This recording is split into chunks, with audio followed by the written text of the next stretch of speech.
beautiful people, it's Friday. Jelly's in there on the shelf. I think it's, I see it. It's right there. Okay.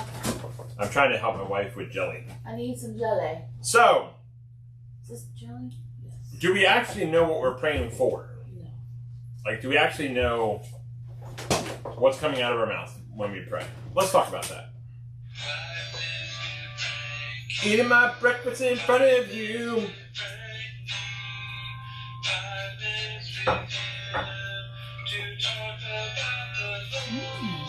It's probably really rude. Yeah. Good morning, beautiful people. It is Friday. Did I just say that? Yeah, I just said that. Hey, today I get to take my medicine. I've been 6 days without my medicine.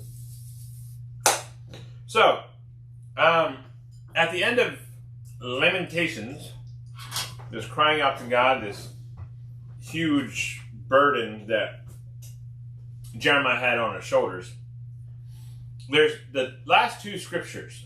One of them is kind of this positive idea, and the next one is, well, you just have to read it for yourself. So, Lamentations chapter 5, verse 22 is the last verse, and it's in stark contrast to verse 21, which is very interesting to me.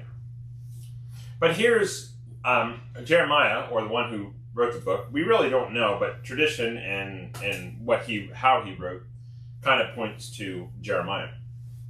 But does he actually know what he's praying for?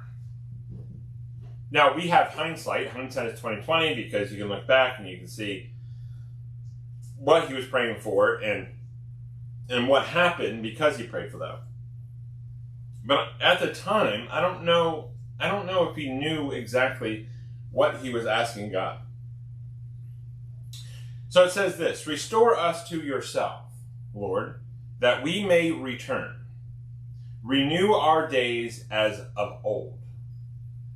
Now, two things here. One, I think it's very positive to say, hey, restore us, return, let us return, and renew us. Okay, I think those are that's like a complete sermon right there in this verse. It's the RRR. Okay, restore, return, and renew. Now that we know that Jesus came and was innocent and no sin and died for our sins and was buried 3 days and resurrected, and now we're restored to God himself through Jesus Christ, because we can't do it ourselves. We're sinful. We have to have Jesus. We have to have faith in Jesus. So this prayer was answered through Jesus. Restore us to yourself. We can't be restored to God himself unless there's Jesus. And then he calls him Lord. He says, restore to us yourself, Lord, that we may return. Now, the only way we can return to God, the only way we can be born again, or to have faith in him again, or to actually come in the presence of God, is through Jesus Christ, because he cleanses us. He takes the sin away. And so this prayer has been answered, that we may return. Renew our days as of old. Ooh. Now, Jesus does renew us, but we don't want to go back to the old ways. We don't want to go back to the Garden of Eden, or we don't want to go back to the laws. We don't want to go back to the Old Testament, turn or burn, or, do or die kind of thing. We don't want to go back to the old days. Actually, in Psalms and Proverbs, it says it's foolishness to ask to remember the old times. The old times were good. We should go back to the old times.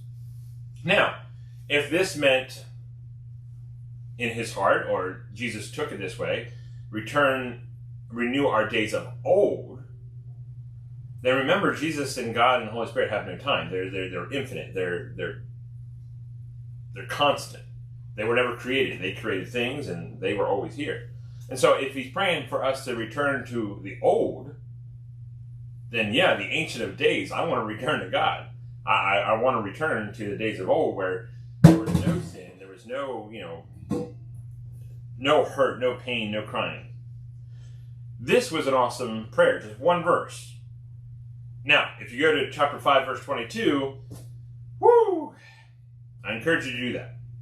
But right now, I encourage you to be with Jesus. He will restore you, you will return to God, and you will go towards the Ancient of Days. You will renew yourself to the old, which is innocence and wonderful and holiness and righteousness and and justice and mercy and grace, because that's all found in God, who has been here forever.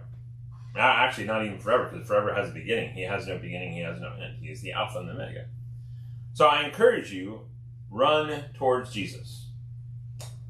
And this one verse will be answered. I love you, Jesus loves you too. You have a great Friday. Remember next week, maybe. Next week, I'll be on and off because I'll be on vacation. I might not do a couple days. I might do, something in the middle of the day, but I'll be on vacation. So 5 minutes with Frankie will be sporadic. I just want to warn you.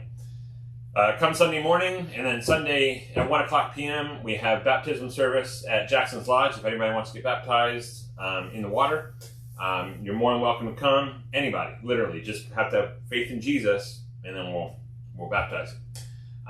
And that's at 1 o'clock, but 9:30 is 101, and 11 o'clock is church service, and then 1 o'clock is baptism service. So I love you, Jesus loves you too. You have a great Friday. Bye-bye now. That was long. Yep.